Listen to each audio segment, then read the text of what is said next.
Snyder. Chapter 38. Revelation. Anna Simmons, Upstate Massachusetts, 2018. I couldn't get used to not having sunlight to wake me up. Every morning since I was a little girl, my eyes had popped open like clockwork to that warm and welcoming glow of light.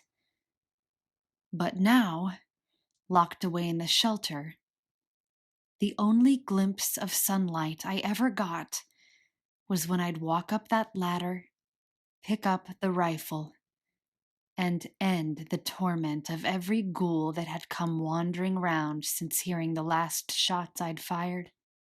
All I wanted was a little bit of peace and quiet, to be able to forget that they were out there for a single solitary minute. But I had no such luck.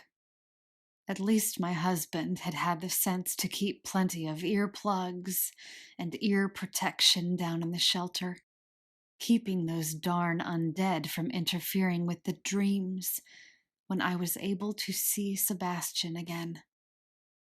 I lazily sat up and rubbed my face with one hand while I brought the other up to pull the earplugs out. But, to my surprise, when I did so, I didn't hear a single solitary moan. Instead, to my shock and bewilderment, I heard the clear and distinct sound of music pounding from a distance outside of the shelter. I stood up sharply and dressed myself as quickly as I could, then turning my attention towards where Susie had slept, to see that she was gone. I froze for a moment, surprised to see that she had gotten up before me for the first time ever. But then, as I combed the main living area in the shelter, expecting to see her eating breakfast or watching TV, my surprise quickly turned to fear. She wasn't there. She wasn't anywhere. "Susie!" I cried, stepping through every inch of the shelter to try and find her, eventually coming to the entranceway to the stairwell. I opened the door and quickly climbed the spiraling staircase, my eyes adjusting from the relative darkness to the sharp sting of daylight poking through a thick cover of clouds overhead. As I climbed the stairs, the music grew more and more clear. A familiar song from one of Sebastian's old party mixes. Was I dreaming? Was this just some kind of joke my mind was playing on me to keep me from sleeping too sound or feeling too safe? "Susie!" I shouted again, reaching the top of the stairwell only to see an empty bird's nest overlooking our farmhouse and the surrounding fields.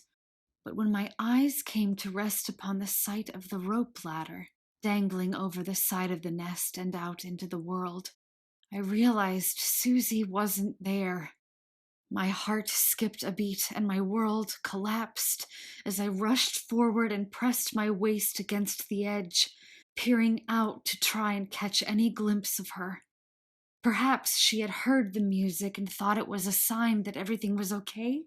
Perhaps she had gotten fed up with being cooped up indoors and foolishly tried to climb out onto the top of the barn. Or maybe, and I prayed to God it wasn't the case, but maybe someone had broken into the shelter and taken her from me. I looked out over the fields, spotting the source of the music about 100 yards away, and dropped my jaw at the sight. Our old truck was parked in the middle of a field, with about 15 or 20 odd ghouls circling around it, banging their hands on the sides to try and get at the radio playing. I squinted to try and get a look at whether or not anyone was inside it, eventually picking up a pair of binoculars that I had left in the bird's nest, peering down their sights to see that, in fact, nobody was inside the vehicle. Instead, the ghouls were just attracted to the booming sound of music, not people. Then, as I lowered the binoculars, still panicked that I hadn't seen any sign of my little girl, out of the corner of my eye, I caught the motion of our farmhouse's front door opening. Susie appeared, holding a handful of things and walking casually as if she didn't have a care in the world. I stuttered from shock and hysteria before eventually shouting out to get her attention. "Susie!" I screamed, tossing the binoculars aside and flinging my leg over the side of the bird's nest to climb down the rope ladder and rescue my little girl. But just as I started to do so, Susie looked up at me, put down the things she was carrying, and began waving her arms to get me to stop. "Mom, don't!" she cried, her tone and expression as worried for me as I was for her. "Get up here right now," I continued, climbing down the ladder, closer and closer to the roof of the barn, so that I could take another ladder down from there to save her. "Mom, listen to me," she screamed, rushing towards the barn to where the rope ladder led. But then, just as she came toward the barn, a ghoul lingered out of the door, following me the way they always did any time I showed up outside. It must have stayed behind, despite the music in the field coming from the truck that I assumed was Susie's doing. Its arms were stretched out and its sights were set square on me. But all I could do was worry for my little girl's safety. I descended the ladder even faster than before. I had to save her. I had to do something. I couldn't lose her. I just couldn't. "I'm coming. Keep your distance from it," I instructed, realizing that I didn't have a weapon with me, but refused to turn back and waste time getting one all the same.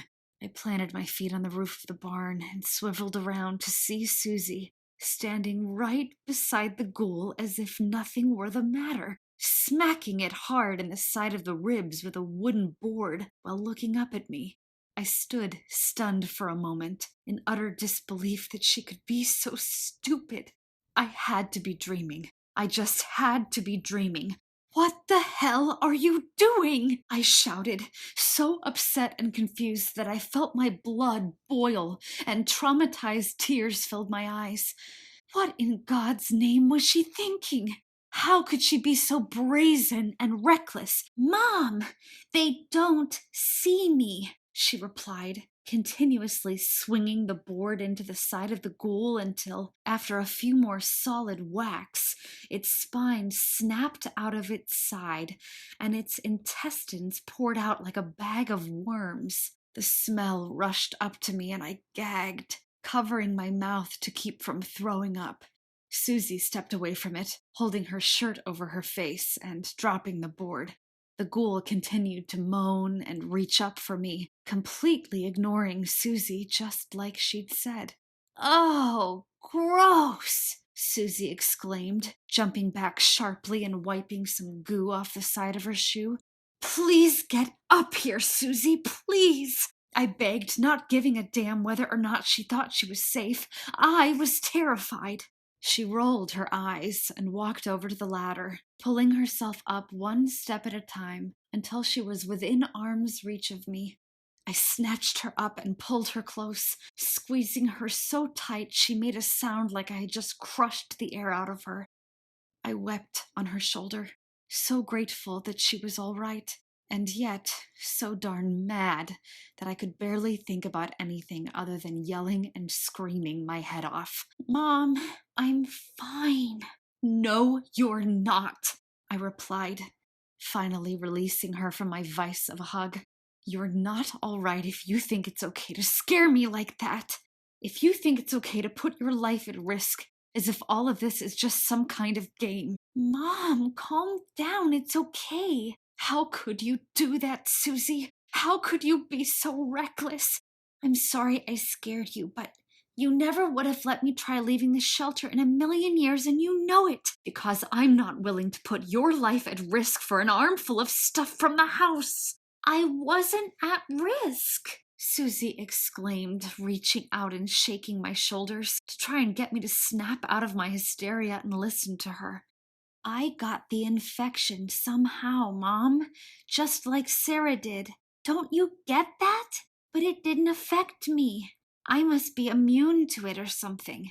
That's why they don't follow me. That's why they don't even pay attention to me at all. I don't care if it's still a risk. Don't you get that? It was worth it. For what? For Archer! Susie screamed, her expression suddenly changing from determined to hurt. Archer, her older brother, my only son, and a pain left in my heart so great that I could barely hear his name without coming to tears. I shut up for a moment and let Susie talk, finally starting to understand some of what she was thinking. He's still out there, Mom. He might still be okay. And if he is, then I can't just sit here and do nothing, she continued, wiping a tear off my dusty cheek. I was getting his computer from the house. That's why I put the truck out in the field and distracted the ghouls, so that they wouldn't get in my way and you wouldn't freak out too bad. Or at least, I thought you wouldn't. Why would you want his computer? Because if there's anything on his hard drive about his girlfriend, Brianna, then I might be able to find them. They were probably together when all this happened, and he might still be okay. Okay? Oh, okay, I whimpered, after a long silence, looking into my brave little girl's determined and precocious eyes. Bless her heart. She was right, and no matter how much it scared me, now that she knew that for whatever reason the ghouls didn't pay any attention to her, I knew there would be no stopping her from doing what she felt was right. Go and get his computer. Then we'll talk about what's to be done next. Just let me go get the rifle so that I can cover you, okay?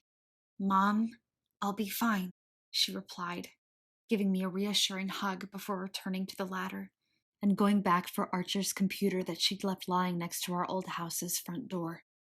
I watched her anxiously, double-checking the focus of the crippled ghoul still moaning by the side of the barn. But sure enough, it never so much as glanced at her. She was right. She was actually right. Thank you, God.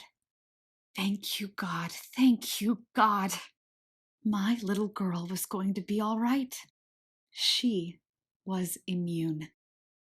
And in the days to come, I knew in my heart, I knew in my soul, and I knew with every fiber of my being that we would find Archer and that he would be all right too.